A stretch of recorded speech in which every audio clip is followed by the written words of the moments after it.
안녕하세요. 유튜브 시청자 여러분, 저희는 백송교회에서 훈련받고 사역하고 있는 김미리, 원미연 목사입니다. 미리 목사님, 이번 주는 다니엘 기도회에 이어서 보령 백송수양관에서 부흥회가 또 열렸잖아요. 네, 이번 영적 대각성 부흥회는 상한 영혼을 치유하는 진리라는 테마로 총 7번의 예배가 진행되었죠. 네, 정말 한 타임도 놓칠 수 없는 귀한 은혜의 시간, 영혼의 깊은 치유가 이루어지는 시간이었는데요. 이승희 목사님을 통해 선포된 살아있는 하나님의 말씀의 검으로 우리의 영혼을 수술하는 시간이었어요. 네, 이렇게 백송교회는 매일 낮밤으로 예배를 드리며 살아있는 말씀으로 아픈 영혼들이 영혼의 양식을 먹고 힘을 얻어 하나님의 동력자로 거듭나는 것이죠. 이렇게 많은 영혼들이 진리 안에 자유과 한을 거하게 만드는 백송수양관 집회 일정을 알려드리겠습니다. 7월 29일 월요일 오후부터 8월 2일 금요일 오후까지 보령 백송수양관에서 65차 성령 컨퍼런스가 진행되고요. 연이어 8월 5일 월요일 오후부터 8월 9일 금요일 오후까지 보령 백송수양관에서 66차 성령 컨퍼런스가 열립니다.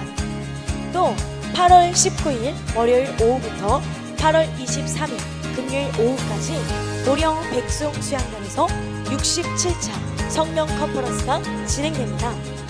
또 8월 26일 월요일 오후부터 8월 30일 금요일 오후까지 보령 백송수양관에서 68차 성령 컨퍼런스가 진행됩니다.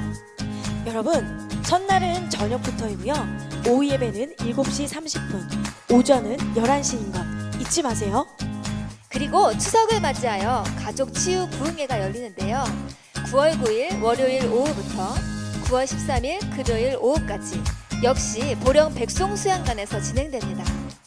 또 가을에 캐나다에서 컨퍼런스가 열리는데요. 9월 25일부터 10월 5일까지 저녁 7시 30분에 주일을 제외하고 집회가 진행됩니다. 10월에는 14일에서 17일, 21일에서 24일 두 번의 부흥회가 열리게 됩니다. 그리고 백송교회 백송수양관에서는 특별 집회 일정 이외에도 인천, 대구, 보령, 미국, 캐나다에서 계속해서 집회가 진행됩니다. 여러분, 백송교회 백송수양관에 오셔서 하나님이 일하시는 예배 가운데 내면에서부터 영성 혁명을 일으키시고 뜨거운 찬양과 열정적인 말씀을 통해 열매 맺는 삶으로 변화되는 사랑이 넘치는 백송교회 백송수양관으로 사랑하는 여러분을 초대합니다. 요한복음 16장 31절로 33절 말씀 함께 봅니다. 요한복음 16장 31절로 33절 말씀. 예수께서 대답하시되 이제는 너희가 믿느냐? 보라, 너희가 다 각각 제 곳으로 흩어지고 나를 혼자 둘 때가 오나니 벌써 왔도다. 그러나 내가 혼자 있는 것이 아니라 아버지께서 나와 함께 계시느니라. 이것을 너희에게 이르는 것은 너희로 내 안에서 평안을 누리게 하렴이라. 세상에서 너희가 환난을 당하나 담대하라. 내가 세상을 이겼노라. 할렐루야. 예, 우리 주님은 이미 세상을 이겨놓으셨고 세상에 사는 저와 여러분은 이미 환난을 당할 수밖에 없다고 경고하셨습니다. 그러게 내가 예수 믿는데 왜 세상 가운데서 이렇게 환난을 당하지? 예, 이렇게 생각한다는 건 말씀을 전혀 모른다는 얘기겠죠. 예, 그러나 담대하라. 시작. 예, 그러나 담대하라는 말씀으로 함께 은혜를 나눌 때 오늘 말씀을 듣던 중에 여러분의 마음에 담대해지는 역사가 일어나기로 해요. 현대는요, 소심한 사람들이 굉장히 많습니다. 오늘 성가대 지휘 1부, 2부 다 지휘한 사람이 누구냐? 우리 원면 목사죠. 원면은요, 소심해 극치를 달려서 처음 만났을 때 원면 대답 안 합니다. 원면, 네. 원면, 네. 원면 너 어디 갔냐? 대답했는데요. 야! 이것을요 5년, 6년, 7년, 8년 엄청나게 오랫동안 했습니다. 속 터져 죽어버리는 줄 알았습니다.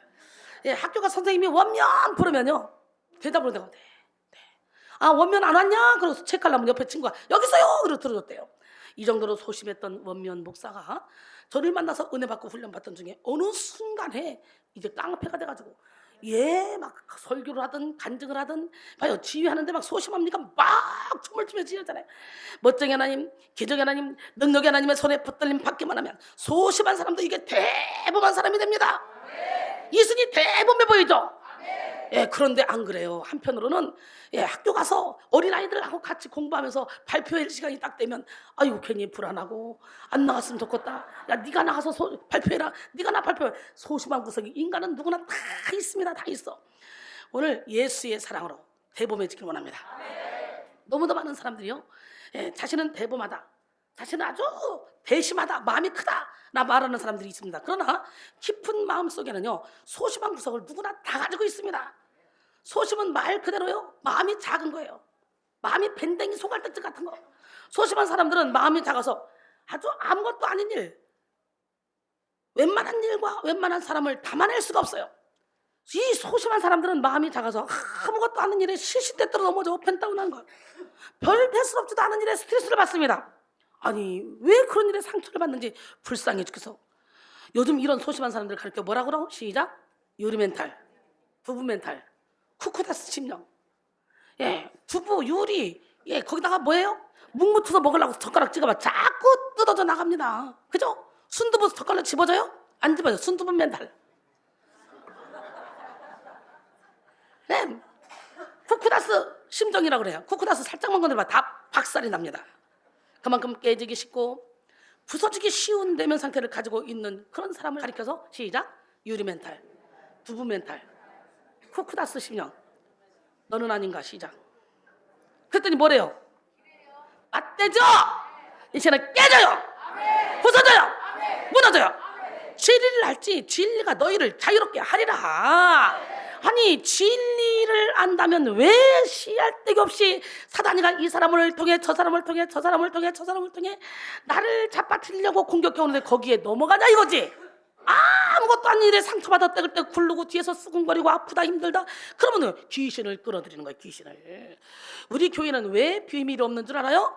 아주 사소한 일로 쑥덕거리다 보면 귀신들이 3, 3, 5 당을 져서 교회를 무너뜨리고 영적인 일을 못하게 하고 그리고 쑥덕거리는 그 사람들 속에 무대기로 들어가. 여기서 빼놓은 것들이. 그러니까 하나가 돼서 움직여야 되는 거예요. 하나님은 절대적으로 지도자 중심으로 하나로 똘똘 뭉쳐 달려가라 그랬어요. 유리 멘탈을 가지고 있는 사람들은요 돈이 많든 적든 많이 배웠든 못 배웠든 나이가 많든 적든 관계없습니다. 쉽게 우울해하고 쉽게 불안해하고 쉽게 상처를 받습니다. 그래서 쉽게 우울증, 조울증, 공황장애, 정신장애, 불안증 등등 이 정신장애를 가지고 삶을 비관하며 인생을 포기하는 경우가 참 많이 있죠. 인터넷에 소심한 사람들은 공감하는 8가지 상황 이라는 글이 있어서 보았습니다. 소심한 사람들이 공감하는. 여러분은 몇 가지인가 봐봐. 여러 사람이 있는 곳에서 주목받으면 당황합니다. 빨리빨리 올려요. 하나씩. 표 붙어요. 표. 대중교통에서 옆 사람이 자리를 옮기면 5만 가지 생각이 다 듭니다. 나 때문에 그런가? 나한테 냄새가 나나? 혼자 머릿속으로 상상을 해야 됩니다. 엘리베이터에 누가 타봐. 갑자기 긴장합니다. 그 순간부터. 죽이지도 않을 건데. 내가 산 물건이 마음에 안 들어.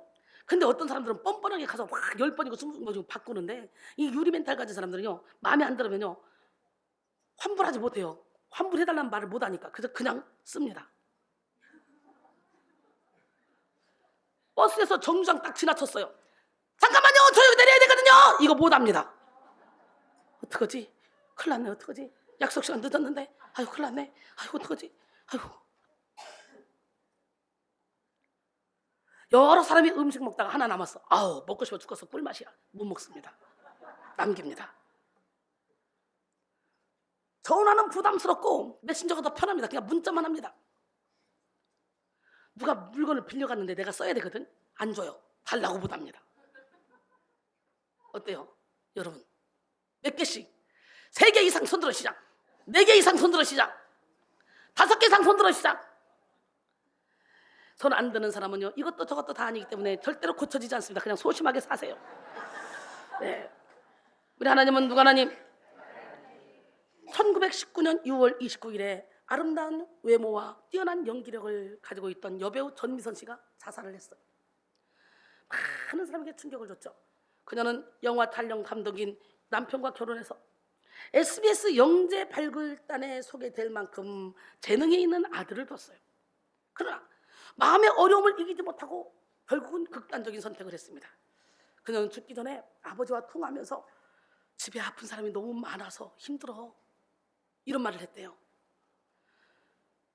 이에 대해 경찰 관계자는 최근 가족이 사망하고 어머니까지 병원에 있어서 전미선 씨가 우울한 감정을 많이 느껴서 감당하지 못했던 것 같다, 이렇게 말했다고 그래요. 사랑하는 성도 여러분,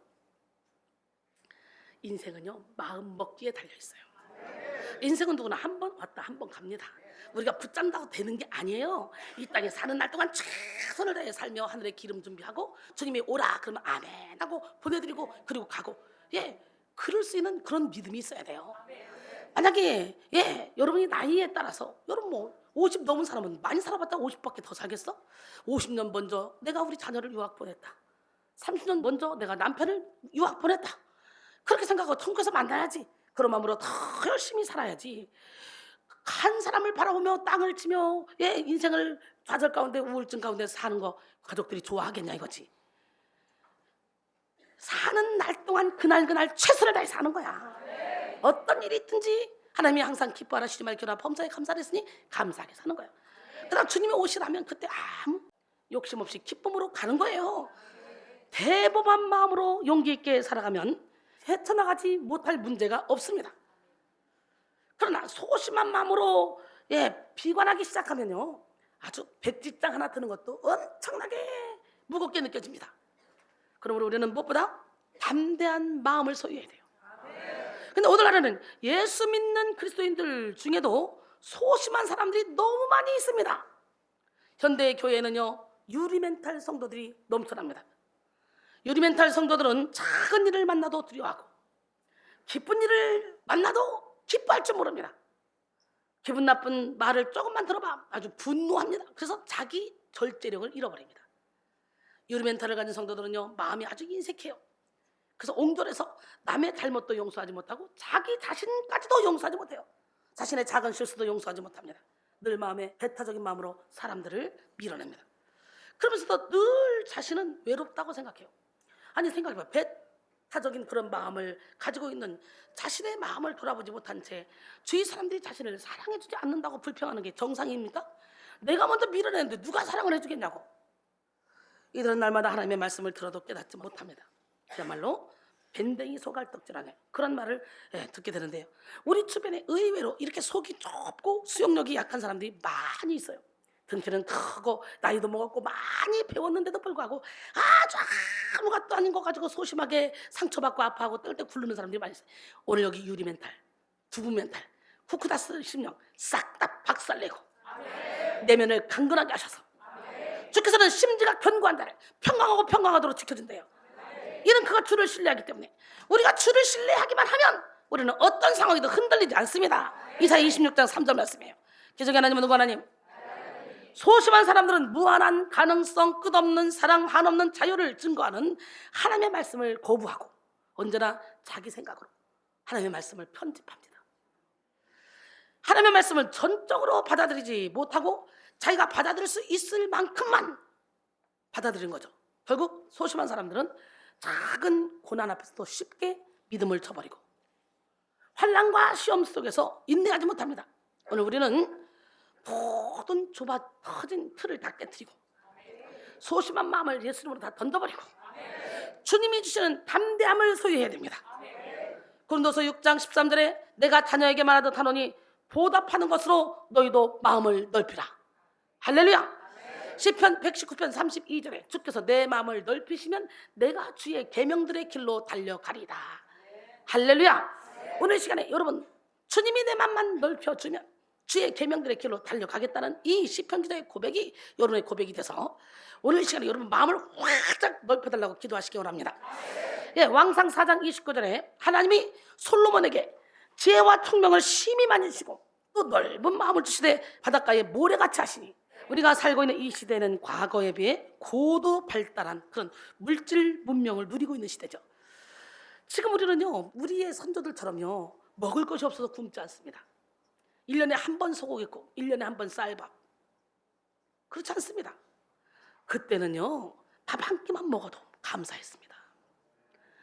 하루 종일 논에 가서 일하고 밥 한 끼만 딱 먹어도 감사했고요. 옷 명절에 한 번, 신발 명절에 1년에 한 번. 그래도 감사가 넘쳤어요. 그렇게 김이 먹고 싶어서 김이 사진 갖고 틀에 김 한 풋을 넣고 명절 때 되면 내 가지고 우리 집은 부자인데도 한 장씩 두 장씩 엄마 한 장만 더 줘, 엄마 한 장만 더 줘. 그러고 살았어요. 그러고 살았지만 그때 자살한다고 소동 부린 사람 없어요. 맞아 안 맞아? 어떻게든지 살려고 몸부림쳤죠. 자살할 시간이 어디 있었어요? 여러분, 그때는 입을 옷도 없어서 왜 이렇게 겨울이 추웠는지.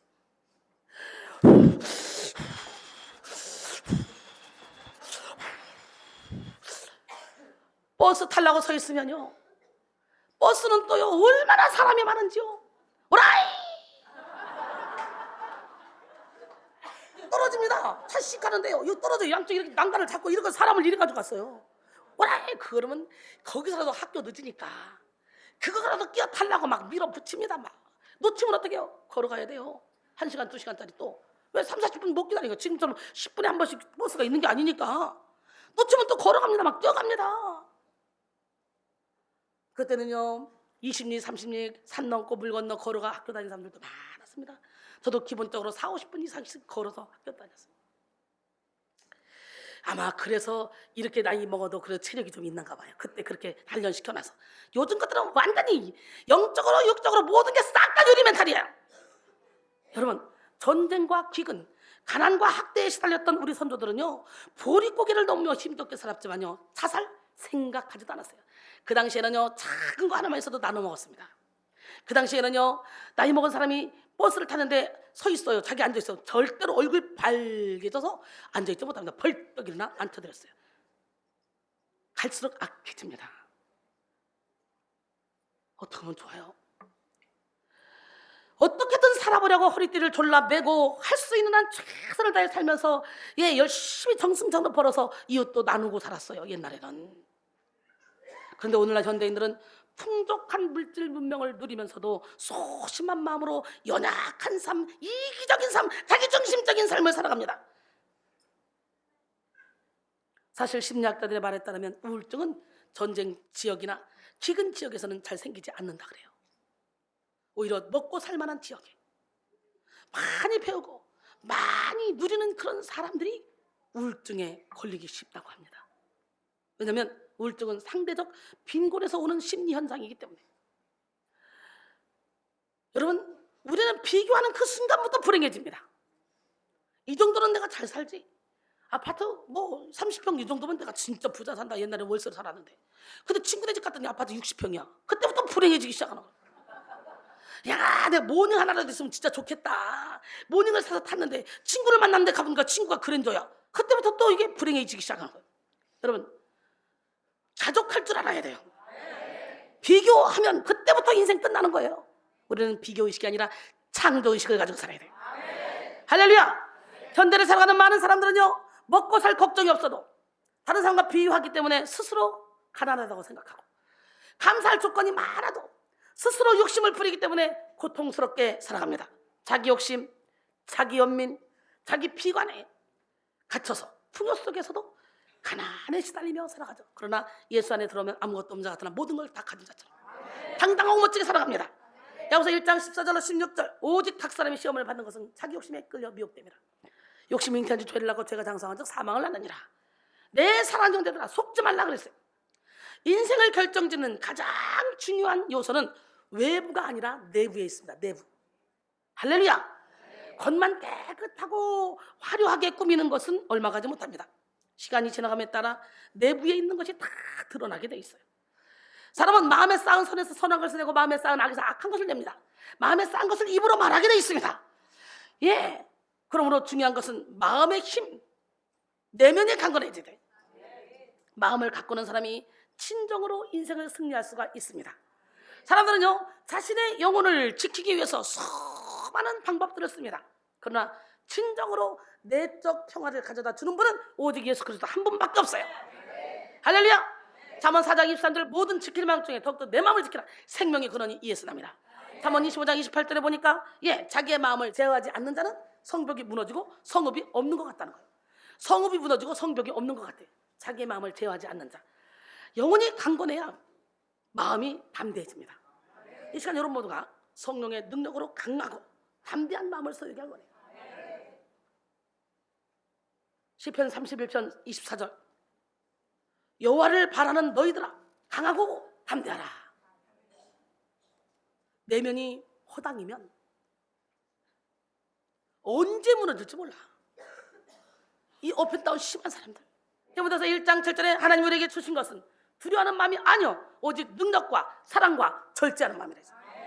에베소 3장 16절에 보니까 그의 영광의 풍성함을 따라 그의 성령으로 말미암아 너희 속사람을 능력으로 강건하게 하시며, 오늘 이 시간에 여러분의 속사람이 하나님의 능력으로 강건해져야 돼요. 비록 우리가 깨어지기 쉬운 질그릇과 같은 그런 인생이라 할지라도 우리 안에 보배 되신 예수 그리스도를 주인으로 모시기만 하면 우리는 담대한 삶을 살아갈 수 있습니다. 고린도서 4장 7절로 10절 보니까 우리가 이 보배를 질그릇에 가졌으니 이는 심히 큰 능력은 하나님께 있고 우리에게 있지 아니함을 알게 하려 함이라. 우리가 사방으로 오격삼을 당해도 쌓이지 아니하며 답답한 일을 당해도 낙심하지 아니하며 박해를 받아도 버림받지 아니하며 거꾸로 뜨림을 당해도 망하지 아니하고, 우리가 항상 예수의 죽음을 우리 몸에 짊어지면 예수의 생명이 또한 우리 몸에 나타나게 하려 함이라. 오늘 철저히 예수 안에서 죽었을 때 예수의 생명이 나를 통해 나타납니다. 초대교회에 황제 핍박 속에서도 신앙을 지킨 성도가 있었습니다. 그는 황제의 명령으로 체포되었어요. 그러나 그는 끝까지 신앙을 굽히지 않습니다. 그렇다면 극악무도한 죄인들과 함께 같이 있도록 감방에 집어넣어라. 이때 신하가 고개를 흔들었습니다. 황제님 그건 안 됩니다. 그 사람은요 전도할 기회가 왔다고 더 좋아할 거요. 얼마 있지 않아 그 안에 있는 모든 사람이 다 크리스찬이 될 거요. 그들에게는 이상한 힘이 있어서요 살인 강도도 변화시키는 그런 능력이 있고 큰 상급이 있다고 말합니다. 그러면 굶겨라. 아이고 무슨 말씀이십니까? 황제님 생각을 해보세요. 그들은요 굶으면 금식한다고. 금식하면 어떤 일이 벌어져요? 금식기도 하다 보면요 신비한 현상을 경험해서 3등전까지 올라갔다 와요. 그래서 입신에 들어간다고 합니다. 그렇다면 그놈을 내서 목을 쳐주게, 그건 더 안 됩니다. 그들은 순교를 최고의 영광으로 알아요.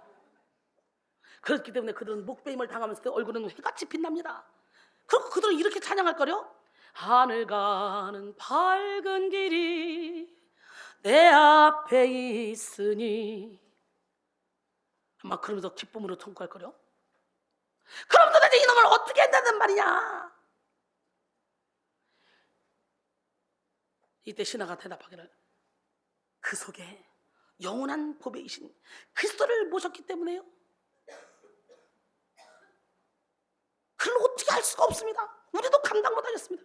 여러분 이런 사람은 세상이 감당하지 못합니다. 우리의 믿음의 선진들이 그랬습니다.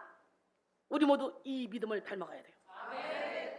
히브리서 11장 33절로 38절 그들은 믿음으로 나라들을 이기기도 했고 의를 행하기도 했으며 약속을 받기도 하고 사자들의 입을 막기도 하고 불의 세력을 멸하기도 하며 칼날을 피하기도 하고 연약한 가운데서 강하게 되기도 하며 전쟁에 용감하게 되어 이방 사람들의 진을 물리치기도 하며 여자들은 자기의 죽은 자들을 부활로 받아들이기도 하며 또 어떤 이들은 더 좋은 부활을 얻고자 하여 심한 고문을 받되 구차에 풀려나기를 원치 아니었으며 또 어떤 이들은 조롱과 채찍질뿐 아니라 결박과 옥에 갇히는 시련도 받았으며 돌로 치는 것과 톱으로 켜는 것과 시험과 칼로 죽임을 당하고 양과 염소의 가족을 입고 유리하며 궁핍과 환난과 학대를 받았나니 이런 사람은 세상이 감당하지 못하느니라.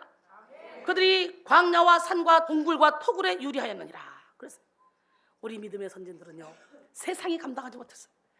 오늘 여러분 세상이 감당하지 못할 믿음을 가져야 우리가 온전하게 구원받고 영원토록 행복하게 살 수 있지. 시시때때로 아무것도 아닌 일에 막 업앤다운 되면서 그래 믿음만 있으면 천국 간대. 믿음 있는 사람이 왜 예수 마음을 못 품고 맨날 씩씩거리고 그러고 다녀? 믿음이 없다는 거예요. 예수님은 당신을 십자가에 못 박혀 죽인 자까지 다 용서했잖아요. 우리 그 믿음을 가져야 돼요. 우리 인생이 살다 보면 여러 가지 문제 앞에 부딪히게 됩니다. 그러나 모든 문제 해결자 되시는 그 예수님은요, 우리가 문제를 풀 수 있는 힘을 주십니다. 빠져나갈 구멍을 열어주십니다.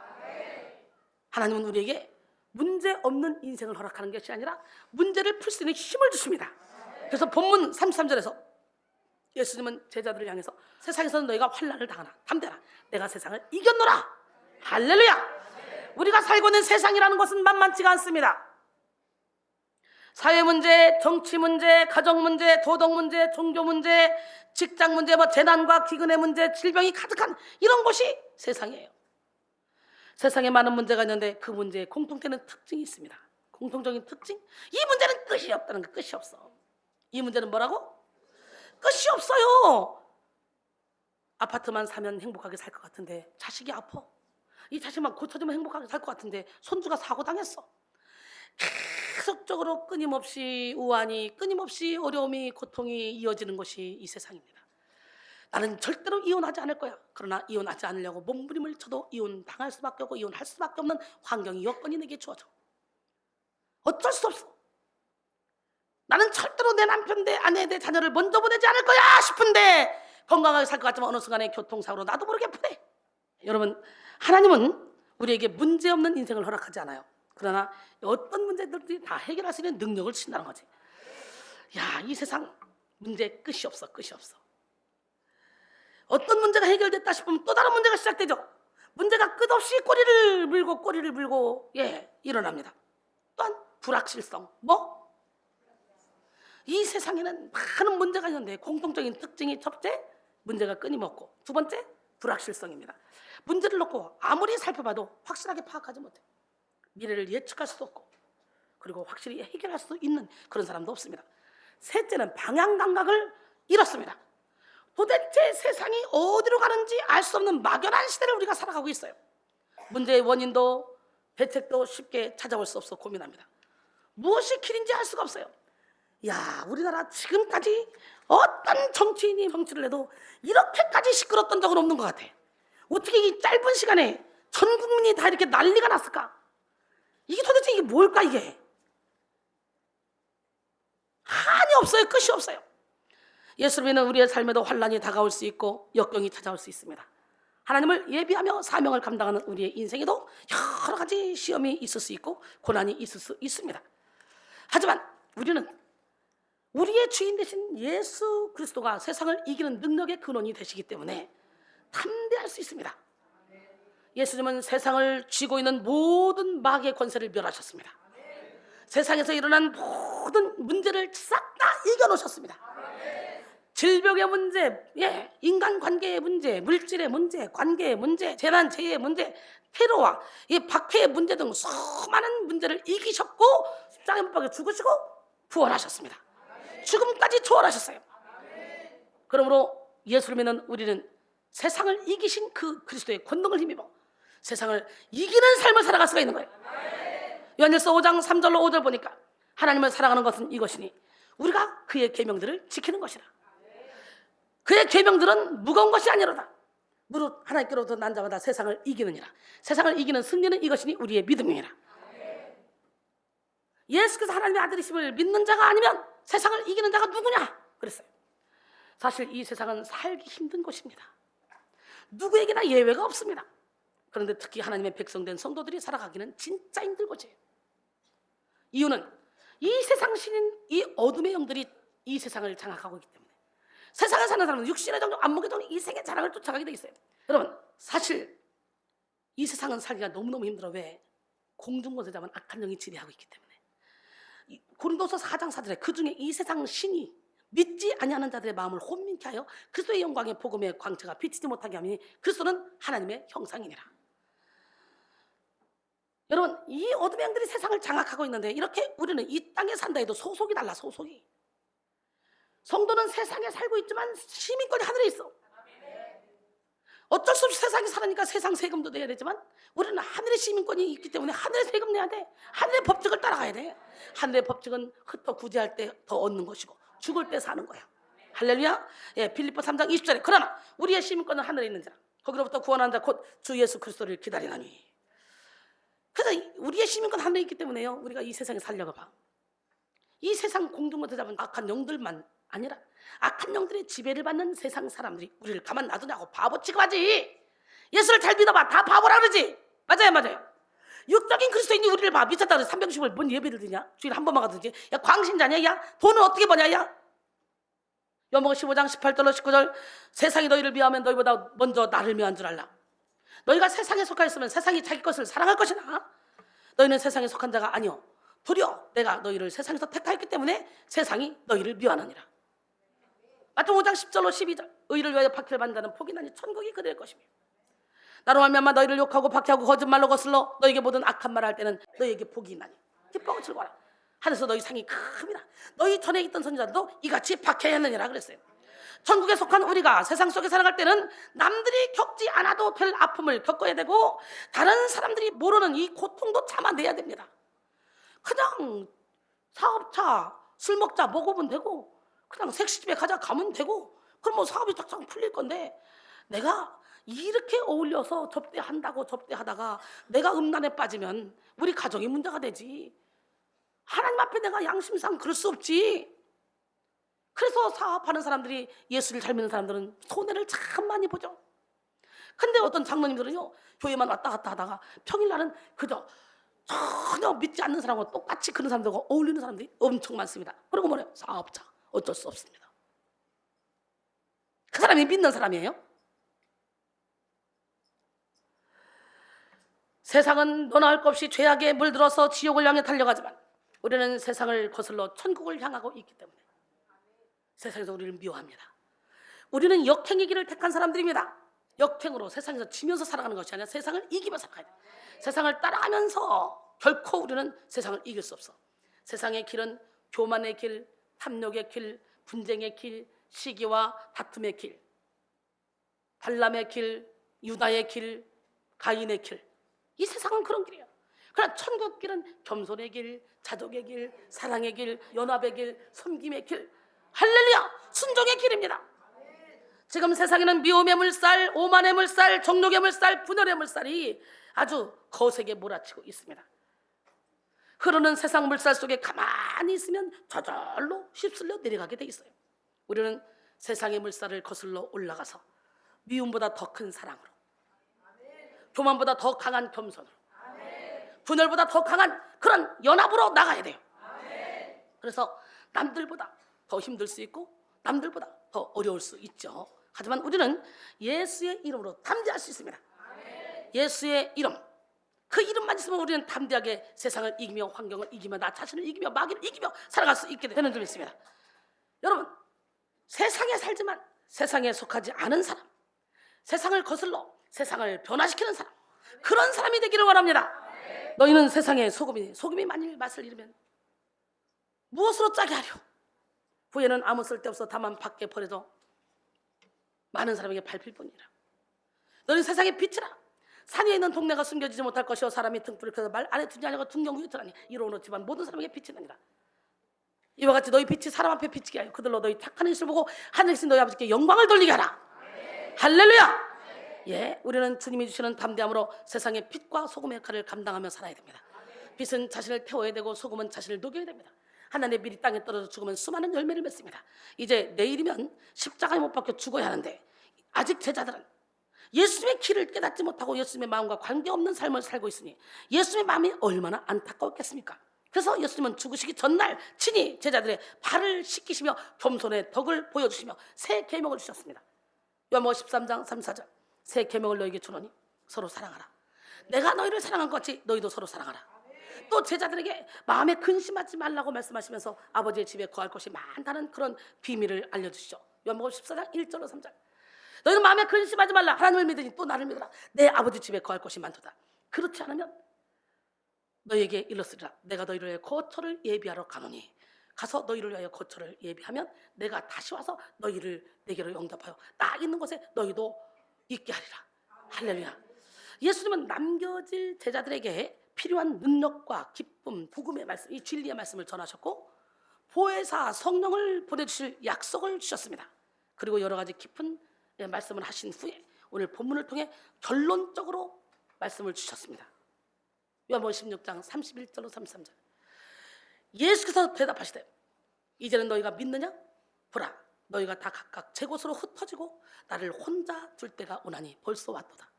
그러나 내가 혼자 있는 것이 아니라 아버지께서 나와 함께 계시느니라. 이것을 너희에게 이루는 것은 너희로 내 안에서 평안을 누리게 하려니라.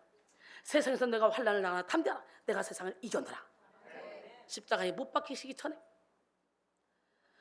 본문에서의 환난은 앞에서 언급한 평안과 대조되는 용어이면서 동시에 나옵니다. 즉 환난은 세상에서 나오지만 마음의 평안과 담대함은 예수 안에서 나온다는 거예요.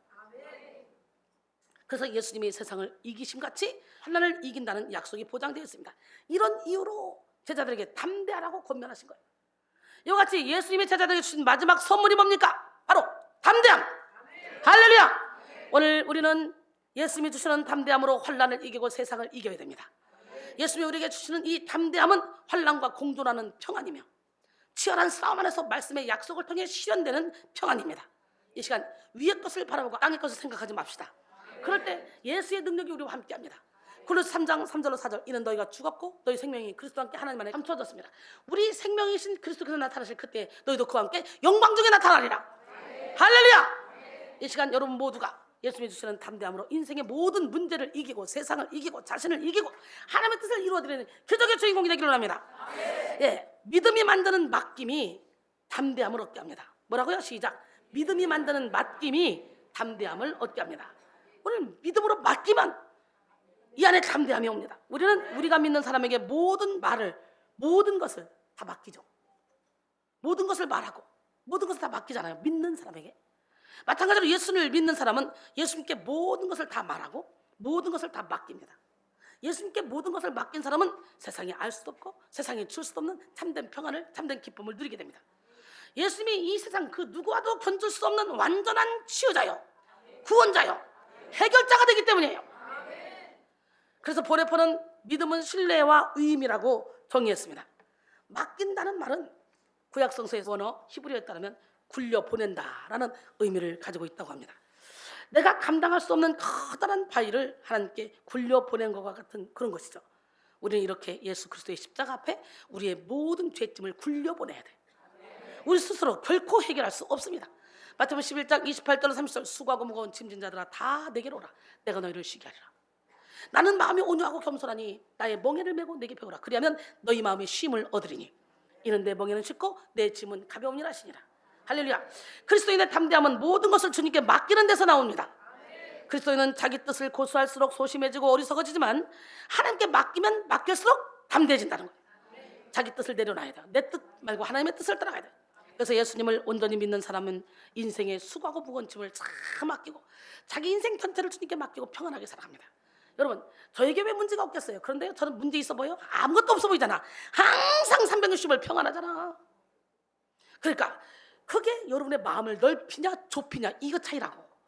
저야말로 상상할 수 없는 수도 없이 많은 환자들을 데려다 놓잖아. 하나님이 영혼 육으로 환자들, 애기부터 어른까지 다 환자에 다 들어가 보면 다 환자. 이들을 다 케어하려면 별의별 사람이 다 있지.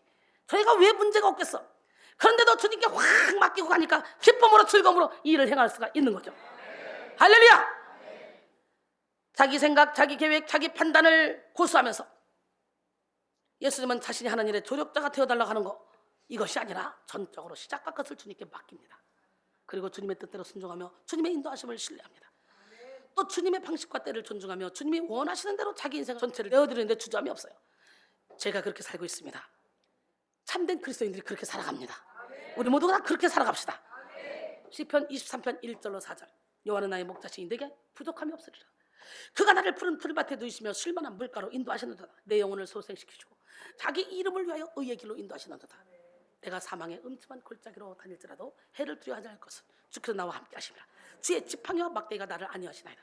오늘 우리는 무게감 있는 믿음으로 우리 모든 인생을 주님께 맡기고 담대함을 누리기 바랍니다.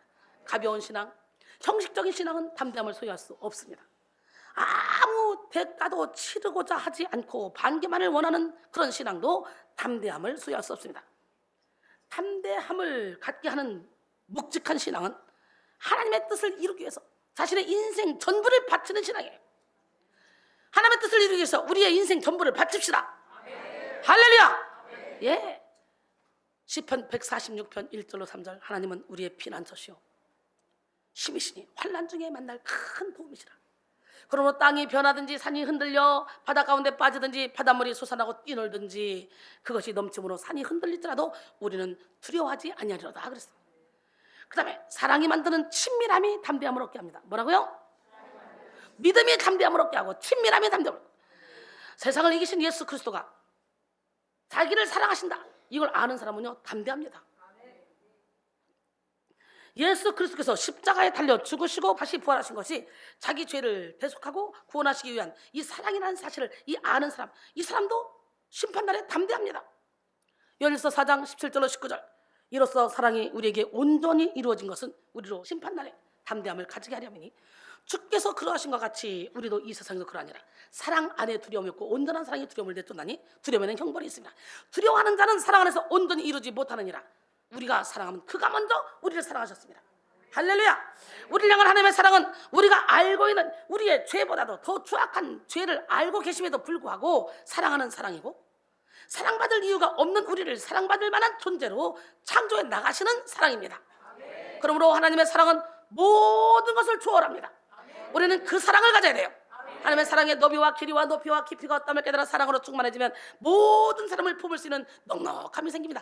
대범한 마음이 생겨요. 소심하지 않습니다. 할렐루야. 우리의 과거의 죄, 현재의 죄, 미래의 죄를 초월하고 우리 육체 안의 죄의 경향성까지 싹 다 초월합니다. 우리가 실패하고 넘어져도 하나님의 사랑은 변함이 없습니다. 우리가 약하고 초라해도 하나님의 사랑은 절대로 작아지지 않습니다. 초라하지 않습니다. 그래서 하나님의 사랑을 진실하게 아는 사람은 무너지지 않습니다. 하나님의 사랑의 깊이와 길이와 넓이를 경험한 사람, 이런 사람들은요 어떤 경우에서도 담대하게 사랑할 수 있습니다. 로마서 8장 36절로 37절 기록된 바 우리가 종일 주를 위하여 죽임을 당하게 되며 도살당할 양같이 여김을 받았나이다 함과 같으니라. 그러나 이 모든 일에 우리를 사랑하시기로 말미암아 우리가 넉넉히 이기는 일. 어떤 환난도 어떤 고통도 어떤 고난도 넉넉히 이길 수 있다는 거예요. 프랑스의 영웅 나폴레옹은요 워터루 전쟁에서 패배해서 결국은 지중해의 가장 외로운 섬 세인트 헬레나 섬에서 최후의 인생을 마쳤어요. 그가 말 한마디 합니다. 그가 한 말이 있습니다. 나는 총과 칼로 세계를 점령하려 했으나 실패했다. 그러나 나사렛 예수는 사랑으로 세계를 정복했다. 오늘 이 사랑이 여러분을 강권하기를 원합니다. 자신이 사랑받고 있다는 사실을 아는 사람은 모든 행동에 있어서 자연스럽고 정직하며 담대합니다. 자신이 좀 부족하고 연약해도 사랑받는다는 사실을 아는 사람의 인생은 거침이 없고 자유합니다. 오늘 우리는 우리를 향해 무조건적인 사랑을 부으시는 하나님의 사랑을 의지해서 하나님과 깊은 친밀함을 누리며 친밀함이 만드는 담대함으로 살아가기를 원합니다. 또한 환난 중에도 담대하게 즐거워하며 살아가기를 원합니다. 결론적으로 사랑하는 성도 여러분, 예수님은 우리에게 담대함을 주셨어요. 그러므로 우리는 소심하고 연약한 그런 심령을 이 시간에 십자가에 확 박아버려야 돼요. 환난을 당하나 담대한 인생을 살아야 돼요. 문제가 있지만 어려움이 있지만 역경이 있지만 예수님이 주신 담대함으로 평안을 누려야 돼요. 어떤 환경 가운데서도 평안을 누려야 돼요. 담대함은 믿음이 만드는 맡김으로 주어지는 것이고 사랑이 만드는 친밀함으로 주어지는 것입니다. 이 시간 여러분 모두가 예수 그리스도를 온전한 믿음으로 하나님의 사랑을 확신하는 친밀함으로 환난 속에서도 담대한 삶을 살아서 하나님의 뜻을 이루어드리기를 주님의 이름으로 축원합니다. 약할 때 강함 주시는 하나님을 만나기를 원합니까? 그 하나님만 만나봐 담대해집니다. 바로 지금이 은혜 받을 때요. 지금이 치료 받을 때요. 지금이 능력 받을 때. 약할 때 강함 주시는 하나님을 지금 만날 때입니다. 할렐루야. 약할 때 강함 되시네 나의 보배가 되신 주 나의 모든 것 주 안에 있는 보물을 나는 포기할 수 없네 주 나의 모든 것 예수 어린 양 존귀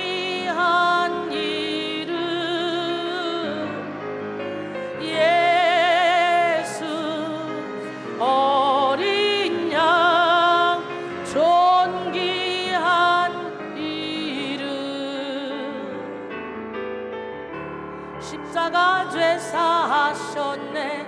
주님의 이름 찬양해. 주 나의 모든 것. 쓰러진 나를 세우고 나의 빈잔을 채우네. 주 나의 모든 것. 가슴에 손 얹으시고